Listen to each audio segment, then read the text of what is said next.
Il se moque de tes efforts. Il ridiculise ton travail pour Dieu. Puis soudain, les moqueries se transforment en menaces de mort. Comment Néhémie a-t-il réagi quand l'opposition est passée des paroles aux épées? Avec une stratégie qui révèle le cœur même de la guerre spirituelle. Néhémie chapitre 4 nous plonge au cœur du conflit spirituel. Les murs de Jérusalem se relèvent, pierre par pierre, mais l'ennemi ne reste pas silencieux. Écoutons la parole, lorsque Sanballat apprit que nous rebâtissions la muraille, il fut en colère et très irrité, et il se moqua des Juifs. Ce Sanballat n'était pas un simple voisin mécontent. Il était gouverneur de Samarie, représentant officiel de l'Empire perse. Son opposition était politique, religieuse, et personnelle. Il continue, que font ces Juifs languissants? Les laissera-t-on faire? Sacrifieront-ils? Vont-ils achever? Redonneront-ils vie à des pierres ensevelies sous des monceaux de poussière et consumées par le feu? Chaque question était calculée pour semer le doute. Tobija l'ammonite ajoute sa voix, qu'ils bâtissent seulement. Si un renard y monte, il renversera leur muraille de pierre. Mais regardez la réponse de Néhémie. Il ne contre-attaque pas avec des mots. Il ne se défend pas. Il fait quelque chose de plus puissant, écoute, ô notre Dieu, car nous sommes méprisés. Fais retomber leurs outrages sur leur tête, et livre-les au pillage dans un pays où ils soient captifs. Ne pardonne pas leur iniquité, et que leur péché ne soit pas effacé de devant toi, car ils ont provoqué la colère en présence de ceux qui bâtissent. Néhémie porte l'affaire devant le tribunal de Dieu. Puis, verset 6, nous rebâtîmes la muraille, qui fut partout achevée jusqu'à la moitié de sa hauteur. Et le peuple prit à cœur ce travail. L'œuvre continue malgré l'opposition. 3 détails cruciaux que nous manquons souvent dans ce passage. Premièrement, l'identité de Sanballat. Il n'était pas juste un homme en colère, il était gouverneur de Samarie, autorité politique officielle. Son opposition représentait la résistance systémique contre l'œuvre de Dieu. Quand nous entreprenons ce que Dieu nous appelle à faire, attendons-nous à une opposition organisée, pas seulement personnelle. Deuxièmement, observez la stratégie des moqueries. Sanballat ne commence pas par des menaces physiques. Il commence par des questions qui visent à créer le doute, que font ces Juifs languissants? Vont-ils réussir? C'est exactement la tactique que Satan utilise depuis Éden, Dieu a-t-il réellement dit? L'ennemi sait que s'il peut nous faire douter de notre appel, nous abandonnerons sans qu'il ait besoin de nous attaquer physiquement. Troisièmement, regardez la réaction du peuple au verset 6, le peuple prit à cœur ce travail. Le mot hébreu ici suggère qu'ils avaient du courage, de la détermination. Face aux moqueries, au lieu de se décourager, ils se sont ressaisis. Pourquoi? Parce qu'ils voyaient leur leader Néhémie porter l'affaire à Dieu en prière, puis continuer à travailler.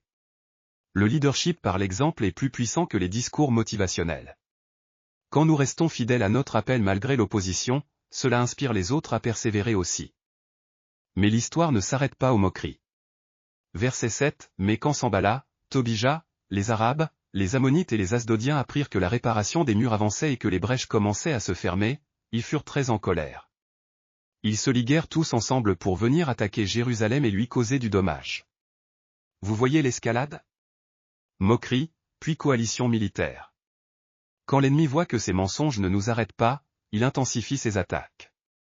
Mais observez la réponse de Néhémie, nous priâmes notre Dieu, et nous établîmes une garde jour et nuit pour nous défendre contre leurs attaques. Prière et action pratique. Ce n'est pas l'un ou l'autre, c'est les deux. Néhémie ne dit pas, prions seulement, Dieu s'occupera du reste. Il ne dit pas non plus, organisons seulement la défense, nous n'avons pas besoin de prier. Il fait les deux. C'est la foi biblique, dépendance totale de Dieu exprimée par une obéissance active. Puis vient le moment critique. Verset 13, c'est pourquoi je plaçai, dans les endroits les plus bas de l'espace derrière la muraille et dans les endroits découverts, le peuple par famille, tous avec leurs épées, leurs lances et leurs arcs. Par famille. Néhémie organise la défense selon les liens familiaux. Pourquoi? Parce qu'un homme se battra plus férocement pour protéger sa femme et ses enfants que pour défendre une cause abstraite. L'unité familiale devient force militaire. Et puis cette déclaration puissante au verset 14, ne les craignez pas. Souvenez-vous du Seigneur, grand et redoutable, et combattez pour vos frères, pour vos fils et vos filles, pour vos femmes et pour vos maisons. Ce passage révèle des changements théologiques profonds qui s'appliquent à notre marche avec Dieu. Premier changement, de l'opposition passive à l'opposition active. Au début, Sanballat se contente de se moquer. Mais quand il voit que le travail progresse malgré ses paroles, il passe aux actes. C'est un principe spirituel constant, plus nous avançons dans l'obéissance à Dieu, plus l'opposition devient intense. Satan ne gaspille pas d'énergie sur ceux qui ne menacent pas son royaume. Mais quand nous commençons vraiment à bâtir pour Dieu, attendons-nous à ce que les moqueries deviennent des attaques directes. Deuxième changement, du travail individuel à la défense communautaire. Au début, chaque famille travaille sur sa section de mur. Maintenant, ils se regroupent par famille pour se défendre mutuellement. La reconstruction divise le travail, mais la guerre exige l'unité. Quand l'attaque vient, nous découvrons que nous ne pouvons pas survivre seuls. Nous avons besoin de nos frères et sœurs en Christ. Troisième changement, de la confiance simple à la vigilance armée. Cela ne signifie pas que leur foi a diminué. Au contraire, leur foi mûrit. Une foi mature ne présume pas de la protection de Dieu, elle coopère avec sa protection. Ils prient et ils montent la garde. Ils font confiance à Dieu et ils se préparent au combat. C'est la sagesse spirituelle, veiller et prier, dit Jésus. Pas seulement un prier. Pas seulement un veiller. Les deux ensemble. Quatrième changement, de la peur de l'homme à la peur de Dieu.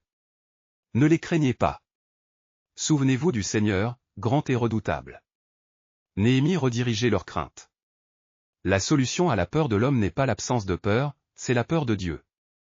Quand nous craignons Dieu plus que nous craignons les hommes, nous trouvons le courage de continuer son œuvre.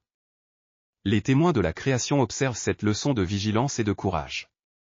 Écoutons leurs réflexions sur ce moment où l'humanité apprend à bâtir tout en restant sur ses gardes. Voyez comme Néhémie comprend le combat. Il ne ignore pas la menace, mais il ne s'arrête pas non plus de bâtir. Les humains apprennent enfin que la guerre spirituelle exige à la fois courage et sagesse. D'en haut, je vois la stratégie parfaite, chaque famille protège sa section, mais toutes sont connectées. Quand les humains s'unissent sous l'autorité de Dieu, ils deviennent une force redoutable contre l'ennemi. Ce qui m'émerveille, c'est qu'ils continuent à travailler. Épée dans une main, truelle dans l'autre.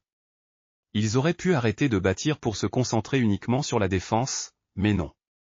L'œuvre de Dieu continue, protégée mais non interrompue. Et cette prière de Néhémie. Il ne demande pas vengeance personnelle, mais justice divine. Il comprend que l'opposition à l'œuvre de Dieu est une offense contre Dieu lui-même. Quelle maturité spirituelle! L'humanité apprend une leçon que nous, création, connaissons depuis le début, on peut faire confiance au Créateur tout en restant vigilant contre le mal. La foi ne rend pas naïf, elle rend sage. Comment cette leçon de Néhémie s'applique-t-elle à nos vies aujourd'hui? Premièrement, identifiez vos Sanballat. Qui ou quoi se moque de votre obéissance à Dieu? Peut-être des collègues qui ridiculisent votre intégrité, des amis qui ne comprennent pas vos priorités spirituelles, ou même des voix intérieures qui vous disent que vos efforts pour Dieu sont inutiles. Reconnaissez que cette opposition fait partie du territoire spirituel. Deuxièmement, adoptez la stratégie de Néhémie, priez d'abord, agissez ensuite. Face à l'opposition, notre première réaction doit être la prière. Portez l'affaire devant Dieu avant de réagir émotionnellement.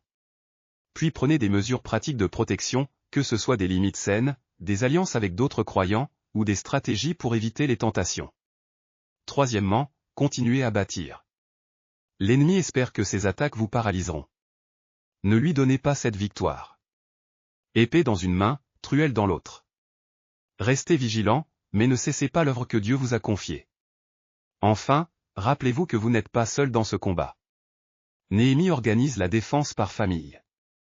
De même, Dieu vous a placé dans une famille spirituelle, votre église locale, pour vous soutenir. Ne tentez pas de combattre seul l'opposition spirituelle. Prions ensemble selon l'exemple de Néhémie. Père Céleste, comme Néhémie, nous reconnaissons que l'opposition à ton œuvre n'est jamais seulement humaine, mais spirituelle. Donne-nous la sagesse de discerner quand les moqueries et les découragements viennent de l'ennemi qui veut nous arrêter. Aide-nous à porter nos combats devant ton trône avant de réagir par nos propres forces. Accorde-nous le courage de continuer à bâtir ce que tu nous appelles à construire dans nos vies, nos familles, et nos communautés, même face à l'opposition. Donne-nous des frères et des sœurs fidèles pour nous entourer dans les moments difficiles. Et que nous ne craignons jamais l'homme plus que nous te craignons, toi qui es grand et redoutable. Équipe-nous pour ce combat spirituel, une épée dans une main, les outils de ton service dans l'autre. Au nom de Jésus, notre victoire certaine, Amen. L'œuvre de Dieu continue, malgré l'opposition. Comme Néhémie, nous sommes appelés à bâtir avec vigilance, prier avec persévérance, et avancer avec courage. La prochaine fois, nous découvrirons comment Dieu utilise même les complots de nos ennemis pour révéler sa gloire. Que le Seigneur vous bénisse et vous garde dans ses œuvres. Abonnez-vous pour plus de contenu d'études bibliques.